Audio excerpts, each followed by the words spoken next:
প্রতি হিংসা করবেন না আপনার নিজের স্বার্থে। কার স্বার্থে?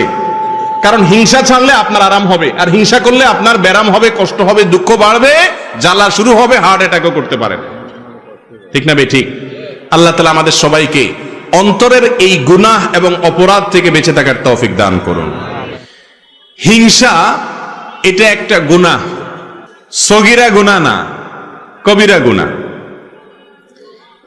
এই হিংসা নাই এমন কোন মানুষ আছে? কঠিন। কারোর মধ্যে মাত্রা বেশি, কারোর মধ্যে কম, কিন্তু কম বেশ হিংসা সবার ভেতরে থাকে। ইল্লা মার রাহিমা রাব্বি, আল্লাহর কিছু খাঁটি বান্দা, তাদের কথা ব্যতিক্রম। যারা হাসাদ, কোরআনের ভাষায়, হাদিসের ভাষায় এটাকে বলা হয়েছে হাসাদ, বাংলায় বলি আমরা হিংসা। এই হিংসা নামক রোগ থেকে পরিচ্ছন্ন এবং মুক্ত মানুষের সংখ্যা একেবারেই কম। আপনি নামাজি রোজাদার মানুষ পাবেন, হজ করা মানুষ পাবেন, ফজর পর্যন্ত ওয়াজ করতে রেডি আছে, প্রস্তুত আছে, এরকম মানুষও পাবেন। কিন্তু মনটাকে হিংসা থেকে মুক্ত করা মানুষ পাওয়া বড় কঠিন। এই হিংসাটা, এটার পরিচয় হলো অন্য কারোর ভালো দেখলে নিজের ভিতরে অস্থির লাগা, অন্যের ভালো দেখলে নিজের কষ্ট লাগা, খারাপ লাগা, এটাকে বলে কি? হিংসা। এই রোগটা আমাদের মধ্যে আছে না নাই? প্রত্যেকটা মানুষ কারোর না কারোর সাথে তার একটা কম্পিটিশন থাকে, একটা প্রতিযোগিতা থাকে। যার সাথে তার প্রতিযোগিতা থাকে, ওই লোকটা একটু আগায় গেলে, ভালো পারলে, কোনো অ্যাচিভ হলে, কোনো ভালো অর্জন করলে, আপনার মনের ভেতরে যদি জ্বালা পোড়া শুরু হয়, আপনি যদি মনে মনে কামনা করেন তার ক্ষতিটা হোক, তাহলে এটার নাম হলো হিংসা। এই হিংসা কি সওয়াবের কাজ না গুনার কাজ? সগীরা গুনাহ না কবিরা গুনাহ? কবিরা গুনাহ। কিরকম কবিরা গুনাহ জানেন? আল্লাহু আকবার। রাসূল করিম সাল্লাল্লাহু আলাইহি ওয়াসাল্লামের বিভিন্ন হাদিস থেকে বোঝা যায়, হিংসা মানুষের ভালো ভালো নেকামল গুলোকে ভেতরে ভেতরে, ক্যান্সার যেরকম ভেতরে ভেতরে মানুষকে শেষ করে দেয়, মানুষের নেকামল গুলোকে ভেতরে ভেতরে সব নষ্ট করে দেয়। আগুন যেরকম কাঠকে জ্বালিয়ে পুড়িয়ে ভস্ম করে ছাই করে ফেলে দেয়, ঠিক একই ভাবে হিংসা নামক ব্যাধি যদি কারোর অন্তরে থাকে, ভেতরে থাকে, এটা দেখা যায় না, এটা গোপন গুনাহ, তাহলে মানুষের সমস্ত নেকামলকে ভেতরে ভেতরে শেষ করে দেয়। সে আমল করে করে পাহাড় জমায়, এদিকে হিংসার কারণে তার সমস্ত আমল ছাই হয়ে যায়, বরবাদ হয়ে যায়। ভাইরা আমার, এই জন্য হিংসা নামক এই ভাইরাস থেকে নিজের বুকটাকে পরিচ্ছন্ন করার চেষ্টা করতে হবে। আল্লাহ তাআলা আমাদেরকে তৌফিক দান করুন। রাসূল করিম সাল্লাল্লাহু আলাইহি ওয়াসাল্লাম বলেছেন, আবু হুরায়রা রাদিয়াল্লাহু তাআলা হাদিস বর্ণনা করেছেন, লা তাহাসাদু, ও মুসলমানরা তোমরা একে অন্যের প্রতি হিংসা করো না। নবীজি নিষেধ করেছেন, এজন্য হিংসা করা হারাম। ওয়ালা তানাজাসু, তোমরা একে অন্যের বেচাকেনাতে মধ্যখান দিয়ে ঢুকে ডিস্টার্ব করিও না, ক্ষতি করিও না, প্রতারণা করিও না। ওয়ালা তাবাগাদু, এবং তোমরা একে অন্যের প্রতি শত্রুতা অন্তরে রাখিও না। ওয়াকুনু ইবাদাল্লাহি ইখওয়ানা, আর তোমরা আল্লাহর বান্দা ভাই ভাই হয়ে থাকো। এখন কারোর সাথে আপনার শত্রুতা নাই এমন কোন মানুষ আছে? শত্রুতা যে অন্তরের ভেতরে রাখি আমরা, এটা তো দেখা যায় না। দেখা যায়? মুশকিল হলো, উপর দিয়ে আপনি হাসতেছেন, মুস্কি হাসি দিচ্ছেন, অথচ তলে তলে আপনি তার প্রতি আপনার শত্রুতা আছে, আপনার হিংসা আছে। এই রোগটা দেখা যায় না, হিংসাটা দেখা যায় না। এই জন্য এটা বাতিনি গুনাহ, ভেতরের গুনাহ। ভেতরের গুনাহ অনেক মারাত্মক, অনেক ডেঞ্জারাস। ক্যান্সার ভেতরে হয়, বাহিরে হয় না, এই জন্য সেটা অনেক বেশি ডেঞ্জারাস। প্রিয় ভাইরা আমার, হিংসার গুনাহ, এটা থেকে নিজেকে পবিত্র করা না গেলে যত নেকামল আপনি করেন, যত ভালো কাজ আপনি করেন, যত তেলাওয়াত জিকির আপনি করেন, আল্লাহ রাব্বুল আলামিনের কাছে ওই আমলের সওয়াব পাওয়ার আশা করা বড় কঠিন। জান্নাতি মানুষ তাদের মার্কা কি জানেন? জান্নাতি মানুষদের একটা বড় মাপের মার্কা হলো তারা নিরীহ কিসিমের হবে। একবার রাসূল করিম সাল্লাল্লাহু আলাইহি ওয়াসাল্লাম সাহাবীদেরকে বললেন, তোমরা একটু অপেক্ষা করো, একটু পরে একটা লোককে দেখতে পাবে যে লোকটা জান্নাতি। এখন জান্নাতি নবী করিম সাল্লাল্লাহু আলাইহি ওয়াসাল্লাম রীতিমতো বলে দিচ্ছে নিশ্চয়তার সাথে যে একটু পর একটা লোক আসবে এখানে, তোমরা খেয়াল করো কে আসে, যে আসবে সেই লোকটা জান্নাতি। সাহাবা একরাম যারা জান্নাতের পাগল, এই কথা শুনে তারা তো সবাই অত্যন্ত সতর্কতার সাথে অপলক দৃষ্টিতে চেয়ে আছে কে আসে। দেখা গেল একজন লোক, যে লোকটাকে দেখে তারা ব্রু কুচকাতে লাগলেন। সবাই মনে করেছেন এটা বোধহয় আবু বকর, ওমর, ওসমান, আলী এরকম সিনিয়র কোন বড় সাহাবী, তারাও জান্নাতি সুসংবাদ প্রাপ্ত ইনশাআল্লাহ। তারা মনে করেছেন এরকম কোন প্রসিদ্ধ সাহাবী হয়তো আসবে, কিন্তু দেখা গেল এমন একজন লোক আসলেন যিনি অখ্যাত, কেউ তাকে তেমন বেশি চিনে না, গুরুত্ব দেয় না। নবী করিম সাল্লাল্লাহু আলাইহি সাল্লামের এই কথা শোনার পর সাহাবা একরাম চিন্তা করলেন, নবীজি যেহেতু বলেছেন লোকটা জান্নাতি, তার মুখ থেকে সুসংবাদ পাওয়া, অতএব গুলি মিস হলে এটা তো মিস হতে পারে না, এই লোকটা তো জান্নাতি অবশ্যই হবে। তাহলে কি এমন আছে তার ভেতরে যে সেই গুণের কারণে সে জান্নাতি?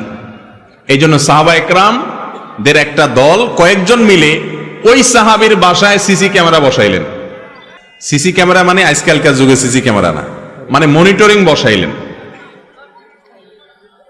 তারা খবর নিতে শুরু করলেন যে এই লোকটা কি করে। ওনারা মনে করছেন এই লোক বোধহয় সারাদিন রোজা রাখে আর সারা রাত দাঁড়িয়ে নামাজ কালাম পড়ে, এই জন্য কি নামাজ পড়ে, কি দোয়া পড়ে রাত্রে, এটা জেনে তারাও জান্নাতি হবেন সে আশায় ওই সাহাবীর ব্যক্তিগত জীবনকে পর্যবেক্ষণ করা শুরু করলেন। বহু চেষ্টা করে কয়েক রাত পর্যন্ত তার বাড়ির আশেপাশে অবস্থান নিয়ে সাহাবীরা তেমন কিছু উদ্ঘাটন করতে পারলেন না। দেখলেন না, এশা পড়ে যায়, শুয়ে যায়, আবার ফজরের সময় মসজিদে আসে, হয়তো বড় জোর তাহাজ্জুদটা পড়ে, আর বাকি রাত্রে তো নাক ডাকে আমাদের মতো ঘুমায়। লোকটা জান্নাতি, নবীজির মুখ থেকে সংবাদ পেয়ে গেল, কাহিনীটা কি? ওনারা নিজেরা উদ্ধার করতে যখন ব্যর্থ হলেন, এবার ওই লোকটাকে ধরছেন সাহাবীরা, যায় বলছেন, ভাই তোমার সম্পর্কে নবীজি এরকম কথা বলেছেন, কি এমন আমল তুমি করো আমাদেরকে একটু বলে দাও ভাই। জান্নাত তো আল্লাহ তাআলার অনেক বড় জান্নাত, আমাদেরকেও আল্লাহ দিলে তোমার তো আর ক্ষতি হবে না। এই কথাটা সাহাবীরা বলেন নাই, এটা বোঝাতে চেয়েছেন এবং বলেছেন, ভাই বলে দাও কি আমল করো তুমি যে তোমার সম্পর্কে এত বড় সার্টিফিকেট রাহমাতুল লিল আলামিন আল্লাহ রাসূল সাল্লাল্লাহু আলাইহি ওয়াসাল্লাম স্বয়ং দিয়ে দিয়েছেন, কি করো তুমি বলো। লোকটা সাহাবীদের কথা শুনে, তিনিও সাহাবী, তিনি বললেন যে ভাই বিশ্বাস করো আমি স্পেশাল কিছুই করি না, তোমরা যা করো আমিও তা করি। ইসলামে অতিরিক্ত কোনো কিছু করার তেমন কোনো সুযোগও নাই, সবকিছু রেডিমেড। আল্লাহ এবং তার রাসূল সাল্লাল্লাহু আলাইহি ওয়াসাল্লামের পক্ষ থেকে সবকিছু রেডিমেড। তোমরা 5 ওয়াক্ত নামাজ পড়ো, ভাই আমি 6 ওয়াক্ত পড়ি না, আমিও 5 ওয়াক্ত পড়ি। তোমরা রমজানের রোজা রাখো, আমিও রমজানের রোজা রাখি। বিশেষ কিছুই আমি করি না, এমনকি অনেক নফল আমল টামলও যে আমি করি এমনও কিছু না। তবে একটা জিনিস আছে আমার, সেটা হলো আমার এই বুকে আল্লাহর জমিনে কোনো মানুষের জন্য আমার কারোর প্রতি আমার কোনো দুঃখ, কষ্ট, শত্রুতা, হিংসা বলতে কিচ্ছু নেই। কেউ আমাকে যদি একটা গালিও দেয় তো আমি একেবারে ফ্রেশ মনে থাকে মাফ করে দিই। কেউ যদি আমার পেছনে শত্রুতাও করে আমি হাসি মুখে উড়াই দিয়া তার জন্য আমার অন্তরটাকে পরিষ্কার করে ফেলাই। কাউকে দেখে যদি আমার কষ্ট হয়, হিংসা হয়, আমি তার জন্য আরো বেশি করে দোয়া করি। এক কথা, আমার অন্তরটাকে আমি পরিচ্ছন্ন করছি। এই একটা আমল আছে স্পেশাল, হয়তোবা এই কারণে আল্লাহ তাআলা আমাকে মর্যাদা দিয়েছেন। ভাইরা আমার, কি বুঝতে পারলেন? জান্নাতি যে লোক হবে তার তসবিহ দানা হবে 1000, তাই না? তসবির দানা তো 100 আছে, 33টার আছে, আবার কিছু আছে অনেক বড় তসবি, দেখছেন নি? বাপখানা এমন যে কয়েক মাইল লম্বা হবে। তসবির সাইজ বড় হলে জান্নাতি হওয়ার গ্যারান্টি এমন কোনো কথা আছে? না। দাড়ির সাইজ লম্বা হইলেও জান্নাতি হবে এমন কোনো গ্যারান্টিও, তাই বলে আবার দাড়ি না রাখা জান্নাতে যাওয়ার আশা করেন না। জান্নাতি লোকের জান্নাতে যাওয়ার সবচেয়ে সহজতম উপায়গুলোর মধ্যে থেকে একটা হলো নিজের কলবটাকে, অন্তরটাকে পরিষ্কার করে ফেলা। কাজটা কি সহজ না কঠিন?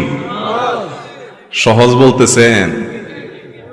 পাশের বাসার ছেলেটা এসএসসি পরীক্ষায় A+, গোল্ডেন A+ পাইছে, আপনারটা শুধু A পাইছে, A- পাইছে, কেমন লাগে তখন বলে? মনে হয় যে আমারটা A- পাইছে বুঝলাম, ওইটা A পাইতো, গোল্ডেন A+ পাইছে, এই দুঃখ সহ্য করি কোত্থেকে? এরকম অবস্থা আমাদের মনে হয় কি হয় না? ভাইরা আমার, লেবাসে পোশাকে মুসলমানের অভাব নাই এদেশে। আমার মতো আপনার মতো এরকম লেবাস পোশাকে মুসলমানের সংখ্যা এদেশে আলহামদুলিল্লাহ কম। ভেতর থেকে মুসলমানের সংখ্যা এই দেশে অনেক কম। মালিক আমাদের অন্তরগুলোকে আপনি পরিষ্কার করে দেন।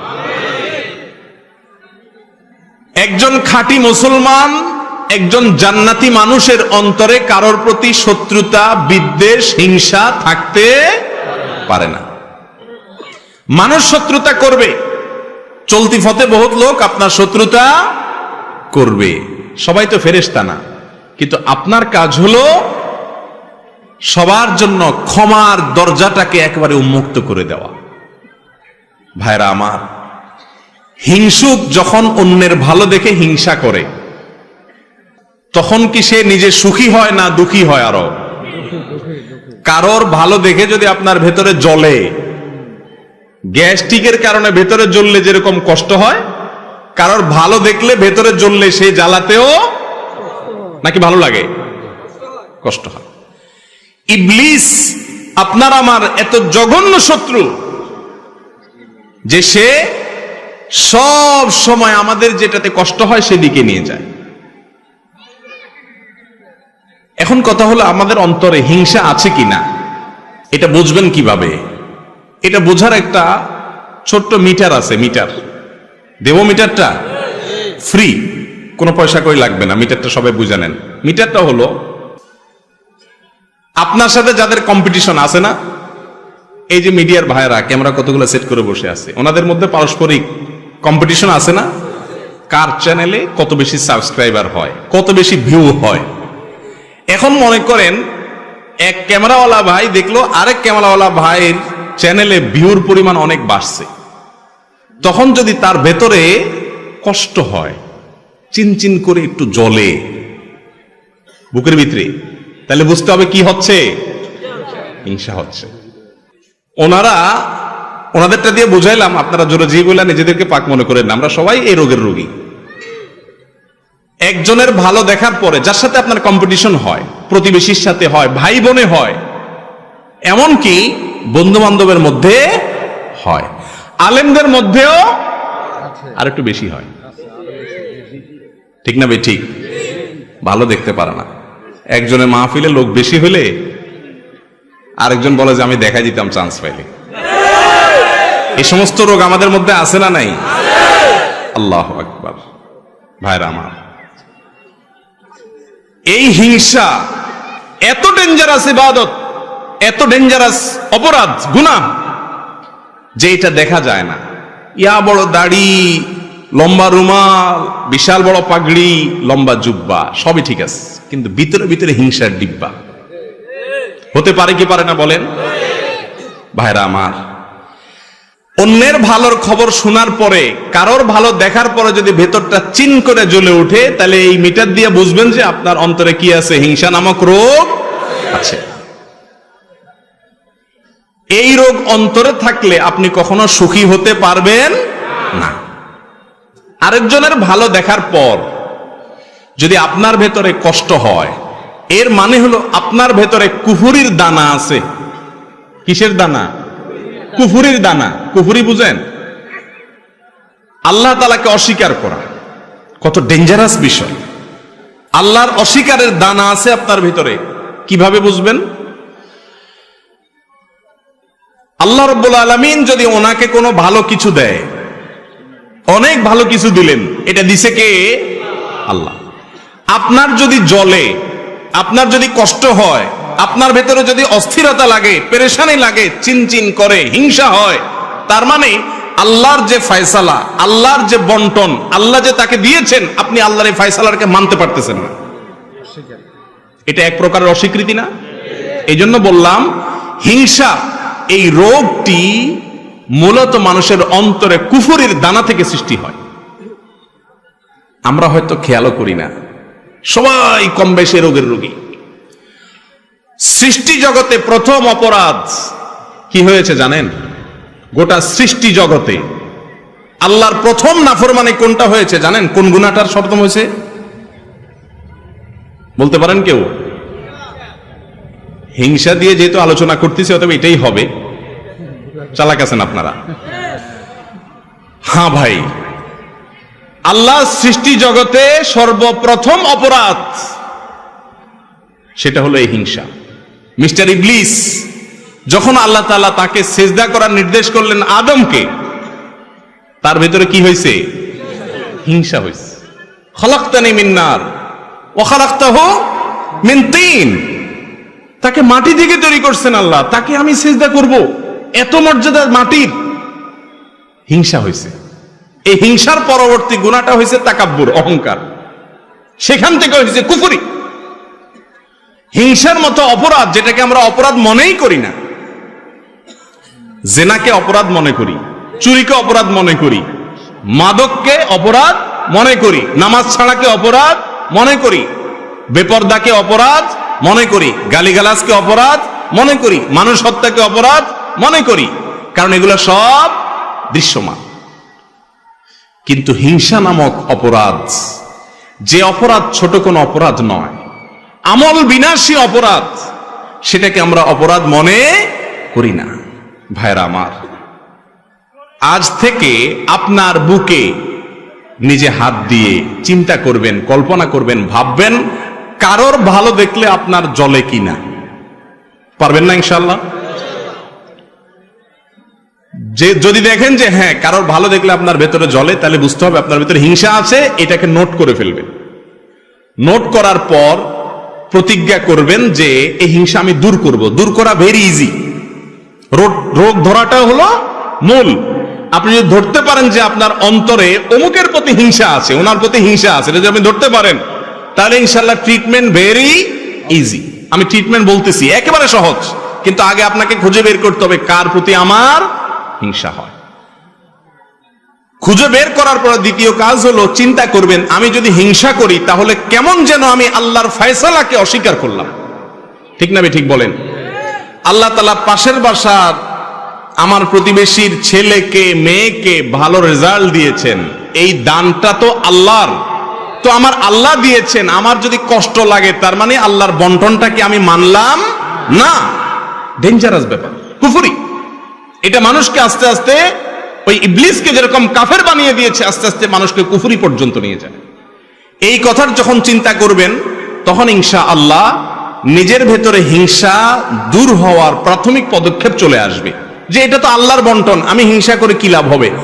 হিংসুক হিংসা করে পৃথিবীর কারোর কোনো ক্ষতি করতে পারে না। বরং আপনি কি করবেন? ওই মালিকের সাথে কথা বলা শুরু করবেন। বলবেন, মালিক, তুমি তাকে দিয়েছ, তোমার ভান্ডারে তো কোনো কমতি নেই, তাকে দিয়েছ, তার জন্য আমার কোনো কষ্ট নাই, আরো দাও, কিন্তু আমাকেও দাও সাথে মালিক। ব্যাস, এটার নাম হলো গিবতা, বাংলা বলে ঈর্ষা। এটা খারাপ না, এটা জায়েজ আছে। কারোর ভালো দেখছেন, দেখার পরে বললেন যে আল্লাহ, তাকে আপনি দিয়েছেন, এটা নিয়ে আমার আপত্তি নেই মালিক, আপনি সিদ্ধান্ত নিয়েছেন দেওয়ার, অতএব নিশ্চয়ই এর ভেতরে কল্যাণ আছে, আপনার ফয়সালার প্রতি আমার কোনো অভিযোগ নাই মালিক, তাকে দিয়েছেন, আরো দেন, আমাকেও দেন। হলো কি? ঈর্ষা। এই ঈর্ষাটা হিংসার মতো নিন্দনীয় বা খারাপ না। যদি আপনার মনের ভেতরে কারোর প্রতি হিংসা হয়, আল্লাহর কসম করে বলতেছি, পরীক্ষা করে দেখেন, নিজের ভেতরে অ্যাপ্লাই করে দেখেন, প্রয়োগ করে দেখেন। যদি আপনি হিংসার রোগ ধরতে পারেন যে অমুকের উন্নতিতে আমার ভেতরে জ্বালা পড়া শুরু হয়েছে, এরপরে আল্লাহর সাথে যদি কথা বলেন, আল্লাহ ওনাকে দিয়েছেন ভালো কথা, আমি আপনার নাখান্দা গোলাম, আমার হয়তো উপযুক্ততা নাই, তার হয়তো কোনো গোপন ভালো আমলের কারণে তাকে দিয়েছেন, আল্লাহ আমাকেও দেন। এভাবে যদি আল্লাহর সাথে কথা বলেন, দেখবেন যে হিংসা অর্ধেক মন থেকে এমনি দূর হয়ে গেছে। এরপরে দ্বিতীয় যে কাজটা করবেন তা হলো, তারপরেও যদি দেখেন না চিনচিন করে জলে, এবার অ্যান্টিবায়োটিক দিবেন। অ্যান্টিবায়োটিক কি জানেন? অ্যান্টিবায়োটিক হলো নিজের প্রতি নিজের সংগ্রাম। এবার এটাকে বলে আত্মসংগ্রাম। নিজের বিরুদ্ধে নিজে যুদ্ধ করতে হবে। এখন এবার আপনাকে অ্যান্টিবায়োটিকে যেতে হবে, অপারেশনও বলতে পারে। সেটা হলো এবার নিজের নফসকে বলবেন, নফস আমার আল্লাহ তাকে দিয়েছে, তোমার কাছে কষ্ট লাগে, তুমি হিংসুক, ছোট লোক, অতএব এটার শাস্তি হলো তুমি আল্লাহর কাছে মনে না চাইলে হুদামিসা দোয়া করো, এমনি দোয়া করো। আত্মলি বলো, আল্লাহ ওনাকে যা দিয়েছেন আল্লাহ ওনাকে আরো দেন, আরো দেন। আল্লাহ আল্লাহ আপনার শুকর, আপনি তাকে দিয়েছেন, তার ছেলেকে এ প্লাস দিয়েছেন, আল্লাহ আরো দেন। আল্লাহ ওনার ব্যবসায় অল্প দিনে এত লাভ করছে, আল্লাহ ডবল করে দেন। মনে চাবে না, কিন্তু মনের বিরুদ্ধে মুখে আল্লাহর কাছে কি করবেন? এটা বললে আপনার ভেতরকার যে প্রবৃত্তি, আত্মা, নফস, এই নফস রুসওয়া হবে, বেইজ্জত হবে, লাঞ্ছিত হবে, এবং ইনশাআল্লাহ হিংসা থেকে সে আস্তে আস্তে সরে আসবে। শয়তান তখন বলবে, ছেড়ে দেমা কেন্দেবাসি। কারণ এই লোক উল্টা বরং যার প্রতি হিংসা হয় তার জন্য দোয়া করা ধরছে। তার জন্য যদি দোয়া করা ধরে, শয়তান চিন্তা করবে যে এই লোক তো উল্টা বরং আরো তার অন্তরটাকে প্রশস্ত করতেছে। ইমানদারের মন কখনো সংকীর্ণ হতে পারে না, কিন্তু আজ আমাদের মনগুলা সব ছোট, ঠিক না ভাই? ঠিক। মুমিন বড় মনের হতে হবে। কিসের হতে হবে? বড় মনের হতে হবে। আল্লাহ তাআলা আমাদেরকে তৌফিক দান করুন। ভাইরা আমার, হিংসা নামক এই রোগ, এটা থেকে মুক্তির জন্য আমাদের প্রাণপণ লড়াই চালাতে হবে নিজের বিরুদ্ধে। কারণ গুপ্ত ঘাতক হিংসা। এটা কি?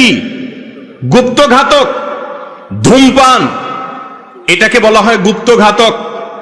মাদক গুপ্ত ঘাতক, তামাক গুপ্ত ঘাতক, ভেতরে ভেতরে মানুষকে শেষ করে দেয়। ক্যান্সার গুপ্ত ঘাতক।